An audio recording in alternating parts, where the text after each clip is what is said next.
Hello everybody, welcome back for another video. Hope that you're all doing well and that you are all having a great day. To start things off, in incredibly unsurprising news, the European Parliament has backed a move to bring closer regulation to cryptocurrencies.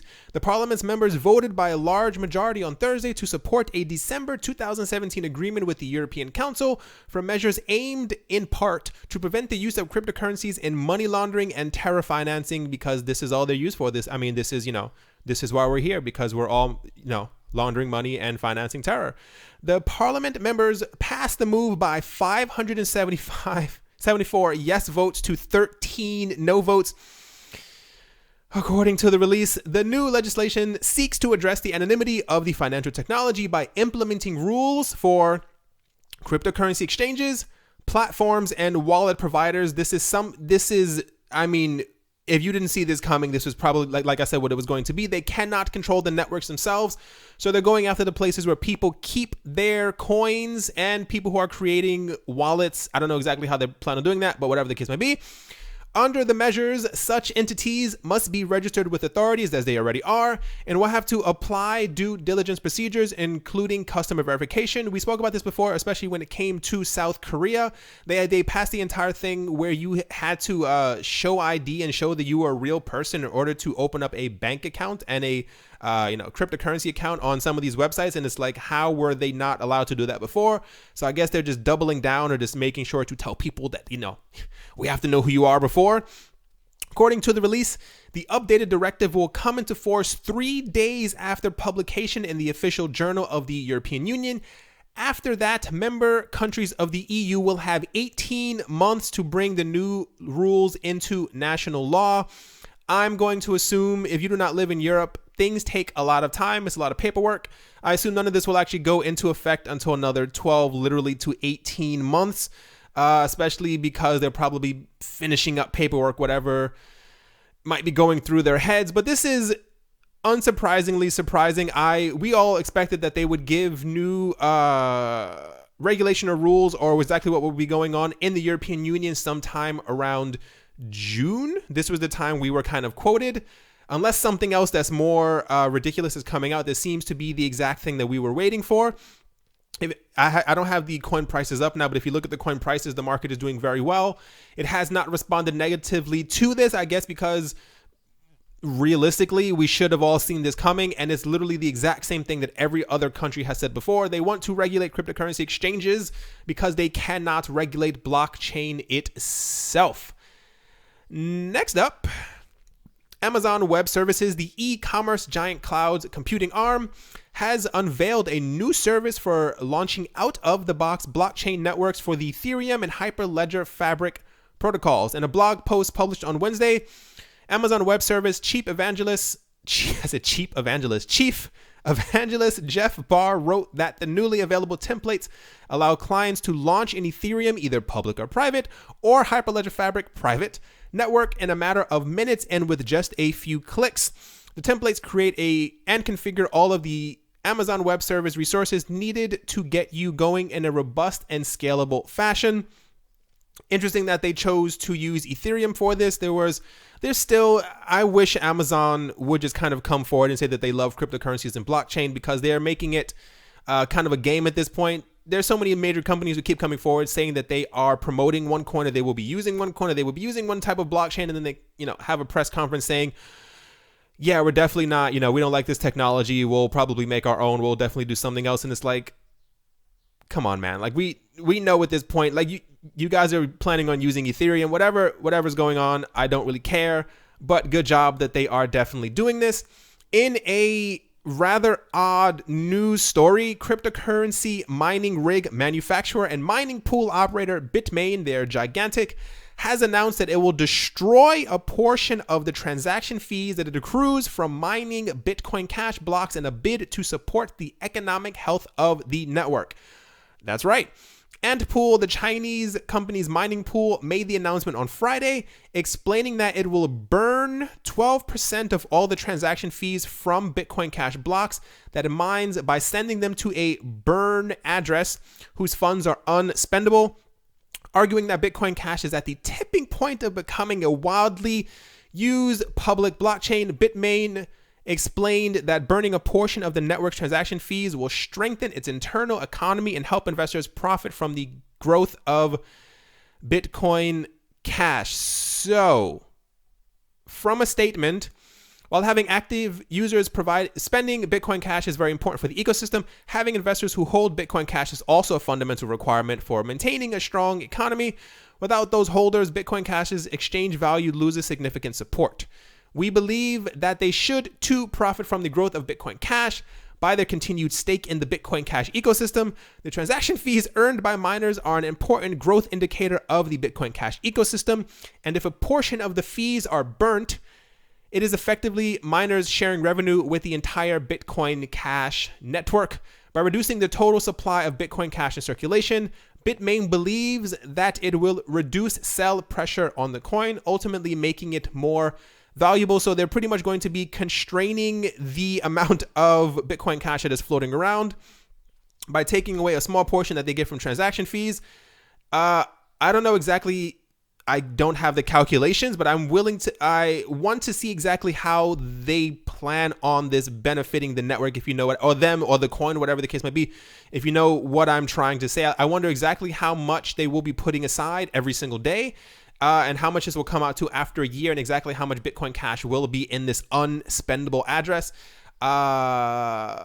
Because if it ends up being tens of thousands or hundreds of thousands eventually of Bitcoin Cash, that would be very interesting, because if this does end up working, you'd better believe there will be a bunch of other coins that will be doing the exact same thing, because it's all about supply and demand. Everyone wants to constrain or burn their coins to end up making them more valuable in the future. Moving on, once again, Ethereum is in the news. A trade group representing venture capital firms that invest in cryptocurrencies has requested that U.S. securities regulators provide formal assurance that Ether, the native currency of the Ethereum platform, is not a security.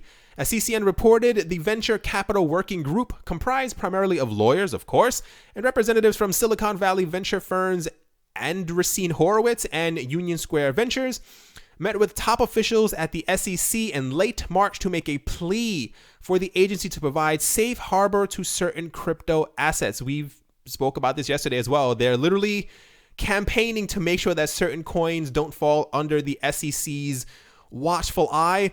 Initial reports about the meeting implied that the discussion had centered on ICOs, which have exploded in popularity over the past 2 years. However, Nathaniel Popper of the New York Times reported that Ethereum, the second largest cryptocurrency, was also on the agenda.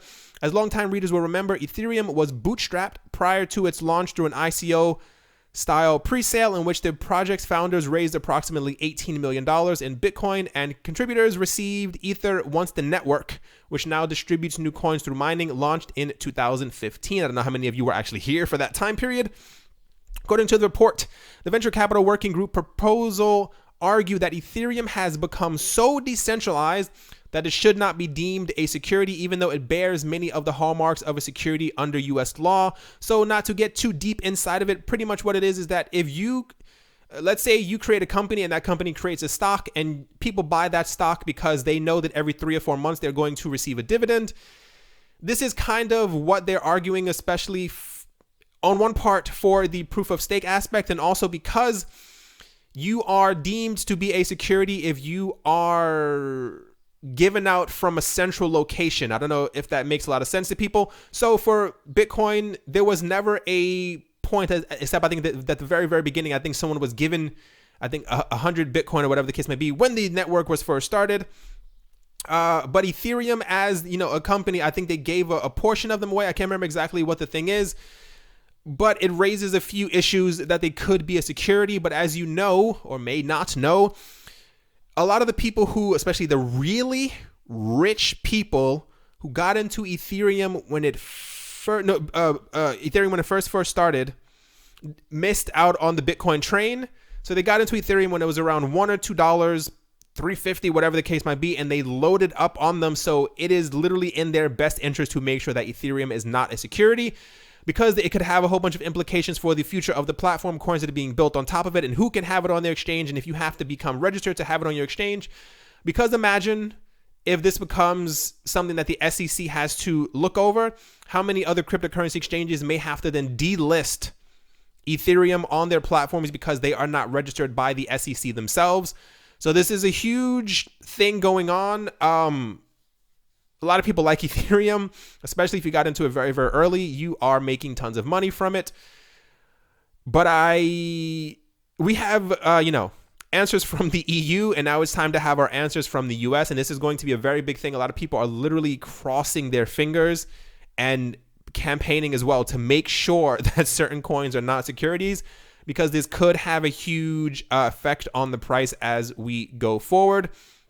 Continuing on, IOTA's in the news. A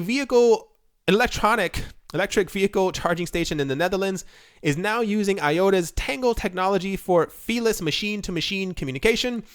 LAD&L, a solar and wind power fueled smart charging initiative by the Dutch grid operators, has teamed up with IOTA for the maiden DLT fuel charging station for electric vehicles.